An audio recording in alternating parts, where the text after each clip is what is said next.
Hai study mates, kembali lagi bersama your study partner, Let's Study. Hari ini kita akan membahas pemahaman membaca dan menulis dengan subtopik makna konjungsi antar kalimat.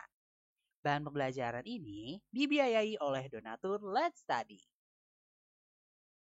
Oke, sebelumnya aku izin memperkenalkan diri dulu. Nama aku Muhammad Dia Sufandi Kusuma atau biasa dipanggil Fadli. Aku dari jurusan Sastra Daerah untuk Sastra Jawa, Fakultas Ilmu Pengetahuan Budaya Universitas Indonesia. Aku juga merupakan pejuang UTBK pada 2023 loh. Dan alhamdulillahnya aku berhasil lolos dengan skor 627 pada subtopik pemahaman membaca dan menulis. Tidak hanya itu, aku juga aktif dalam kegiatan-kegiatan komunitas dan juga kerap memenangkan perlombaan storytelling dan juga speech. Dan saat ini aku merupakan angkatan 2023. Nah, omong-omong soal materi kita pada hari ini, konjungsi. Mungkin study mates sudah tidak asing lagi bukan dengan konjungsi. Ya, konjungsi adalah suatu kata yang berfungsi untuk menghubungkan antar kata, antar frasa, antar klausa, dan antar kalimat.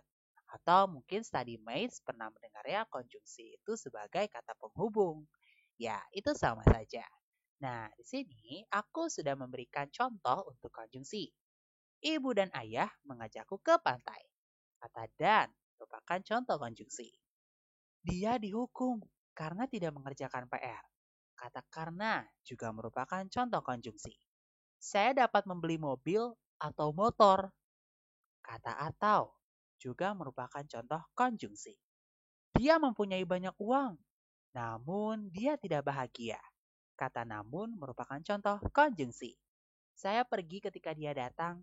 Kata ketika merupakan contoh konjungsi.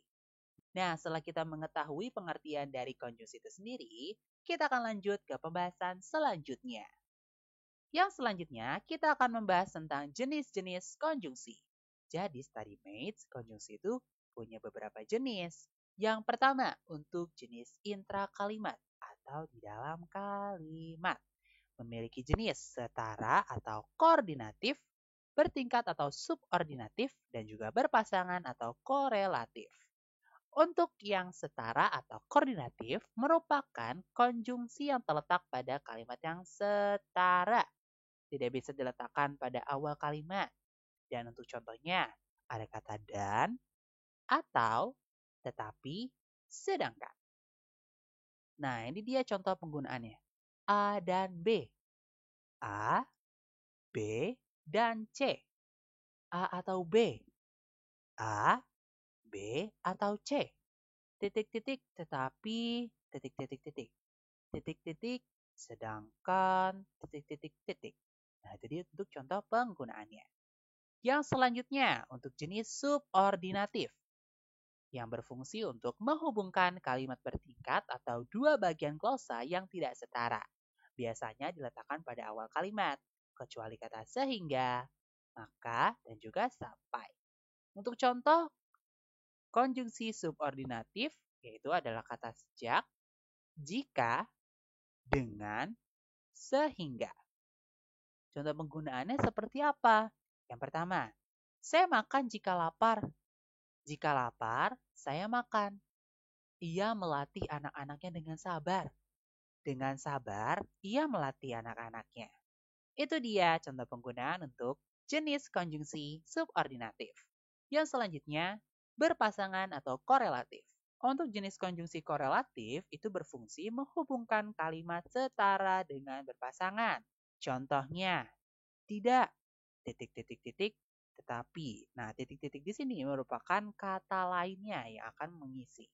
Bukan, titik-titik-titik, melainkan. Nah, itu juga sama. Merupakan contoh konjungsi korelatif yang mana bagian tengah yang kosong ini akan diisi dengan kata lainnya.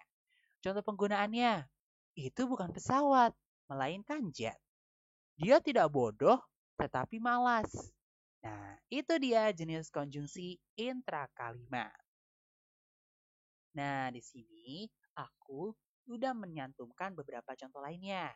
Untuk yang koordinatif, itu ada kata dan sebagai penanda hubungan penambahan atau sebagai penanda hubungan pemilihan, melainkan sebagai penanda hubungan perlawanan, padahal sebagai penanda hubungan pertentangan, sedangkan sebagai penanda hubungan pertentangan, serta sebagai penanda hubungan perdampingan, serta sebagai penanda hubungan pendampingan, tetapi sebagai penanda hubungan perlawanan.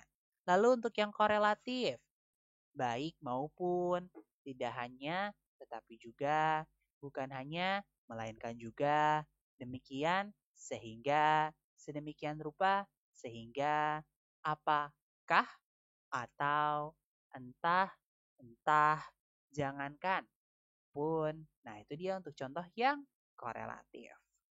Lalu untuk contoh yang subordinatif, untuk temporal atau waktu, ada sejak, sedari, semenjak, setelah, sebelum, sehabis, selesai, sesudah, seusai, hingga, sampai. Lalu untuk menyatakan syarat, apabila, asalkan, jika, jikalau, kalau, manakala. Pengandaian, andaikan, seandainya, sekiranya, seumpamanya, andai kata. Untuk menyatakan tujuan, untuk, supaya, agar, biar. Untuk menyatakan konsesif, biarpun, kendatipun, meskipun, walaupun, sekalipun, sungguh pun. Nah, kalau misalkan yang tadi untuk jenis konjungsi intrakalimat, sekarang ada jenis konjungsi antar kalimat yang berfungsi untuk menghubungkan dua kalimat dan berada pada awal kalimat. Dipisahkan dengan koma dengan bagian yang lainnya. Contohnya, namun, oleh sebab itu, dengan demikian. Untuk contoh kalimatnya, saya tidak setuju, namun saya tidak melarang. Nah, kata namun di sini merupakan contoh konjungsi antar kalimat. Oleh sebab itu, diperlukan perawatan yang lebih serius. Nah, di sini juga merupakan konjungsi antar kalimat, kata oleh sebab itu. Dengan demikian, acara kita dapat selesai dengan baik. Nah, kata dengan demikian juga merupakan jenis konjungsi antar kalimat. Nah, ini merupakan contoh konjungsi antar kalimat yang lainnya. Untuk konteks penegasan, biarpun begitu, sekalipun demikian, walaupun demikian, meskipun demikian. Untuk konjungsi perurutan, sesudah itu, setelah itu, sebelum itu, selanjutnya. Untuk penambahan, tambahan pula, lagi pula, selain itu. Pertentangan, sebaliknya, namun, akan tetapi, di sisi lain, pembenaran, sejatinya, sebenarnya, sesungguhnya, bahwasanya. Penguatan, bahkan, malahan, pembatasan, kecuali itu. Simpulan, dengan demikian, maka dari itu, akhirnya, konjungsi konsekuensi atau sebab, akibatnya, oleh sebab itu, oleh karena itu. Nah, untuk yang selanjutnya, contoh konjungsi yang didahulukan koma dan yang tidak. Untuk yang didahulukan koma ada konjungsi, bahkan, kecuali, melainkan, padahal, sedangkan, sementara, seperti, tetapi, yaitu, dan yakni. Lalu untuk yang tidak didahului koma, ada kata agar, bahwa, dengan, jika, karena, maka, meskipun, sampai, hingga, sejak, sekalipun, supaya, dan walaupun. Itu dia contoh konjungsi yang didahulukan koma dan juga yang tidak.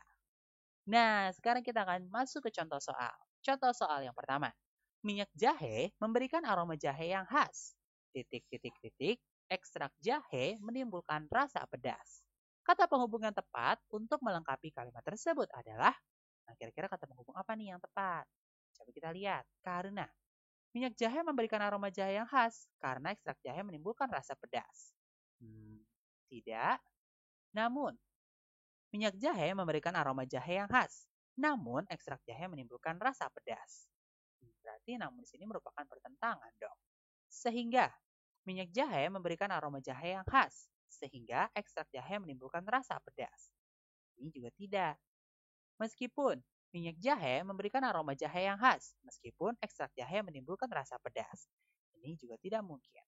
Dan yang paling mungkin adalah sedangkan. Minyak jahe memberikan aroma jahe yang khas, sedangkan ekstrak jahe menimbulkan rasa pedas. Mengapa kata sedangkan? Karena kedua klausa dalam kalimat tersebut itu memiliki makna yang berkebalikan. Sehingga kata penghubung yang tepat setelah tanda koma, kita harus melihat di sini ada tanda koma, itu adalah sedangkan. Lanjut. Bambu adalah material alami yang sering dipandang sebelah mata. Titik-titik-titik, ia memiliki banyak kelebihan. Titik-titik-titik, murah, tahan air, titik-titik-titik, mempunyai banyak manfaat. Kata penghubung yang paling tepat untuk melengkapi kalimat tersebut adalah, coba kita lihat dari pilihan A.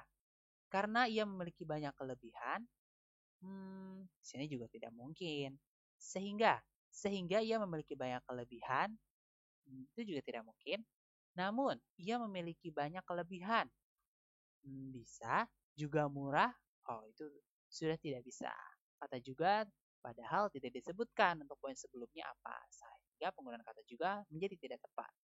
Padahal ia memiliki banyak kelebihan, yakni murah, tahan air, dan mempunyai banyak manfaat. Nah, bisa jadi nih jawaban yang benar. Coba kita lihat dulu yang E. Bahkan ia memiliki banyak kelebihan, karena murah, tahan air, juga mempunyai banyak manfaat. Itu juga tidak tepat. Maka pilihan yang benar itu adalah yang D. Dengan penjelasannya, pada pernyataan tersebut terdapat hubungan pertentangan, yaitu tentang bambu yang dipandang sebelah mata dan penerangan tentang kelebihan dari bambu itu sendiri. Sehingga kata hubung yang tepat adalah padahal, yakni, dan dan. Oke, untuk contoh soal yang terakhir. Solomon dan Ruth Bloom menyatakan bahwa prokrastinasi merupakan kecenderungan menunda tugas dengan melakukan aktivitas lain yang tidak berguna. Titik-titik-titik, tugas menjadi terhambat dan tidak selesai tepat waktu. Nah, kata penghubung apa yang tepat untuk melengkapi kalimat tersebut itu apa ya? Kita lihat, meskipun aktivitas lain yang tidak berguna meskipun tugas menjadi terhambat. Tidak. Walaupun aktivitas lain yang tidak berguna walaupun tugas menjadi terhambat. Tidak. Sehingga aktivitas lain yang tidak berguna sehingga tugas menjadi terhambat. Bisa jadi aktivitas lain yang tidak berguna karenanya tugas menjadi terhambat. Bisa jadi juga sementara itu. Aktivitas lain yang tidak berguna sementara itu tugas menjadi terhambat. Tidak. Nah, di antara kedua ini mana yang paling tepat? Coba kita lihat konteksnya. Pada pernyataan tersebut terdapat hubungan sebab di antara kedua klausa. Nah, pada dua klausa ini itu ada kata hubung yang tepat. Yaitu adalah kata yang mana nih? Adalah kata yang sehingga. Oke, itu dia jawaban yang paling tepat untuk contoh soal yang ketiga. Oke, itu dia pembahasan kita tadi untuk materi pemahaman baca dan menulis untuk subtopik makna konjungsi antar kalimat. Terima kasih kepada donatur les tadi yang telah membiayai bahan pembelajaran ini. StudyMates bisa mempelajari kembali materi e-book, PowerPoint, dan latihan soal yang dapat diakses pada tautan di description box. Video bahan pembelajaran ini juga terdapat di playlist YouTube Les Study. Kalian juga bisa mendukung Les Study dengan berdonasi dengan nominal berapapun yang digunakan untuk mengembangkan platform Let's Study. Selain donasi dalam berbentuk uang, Anda bisa membantu kami untuk membagikan platform Let's Study kepada teman ataupun masyarakat di sekitar Anda, serta jangan lupa memfollow akun sosial media Let's Study. Terima kasih, sampai jumpa di video berikutnya. Semangat!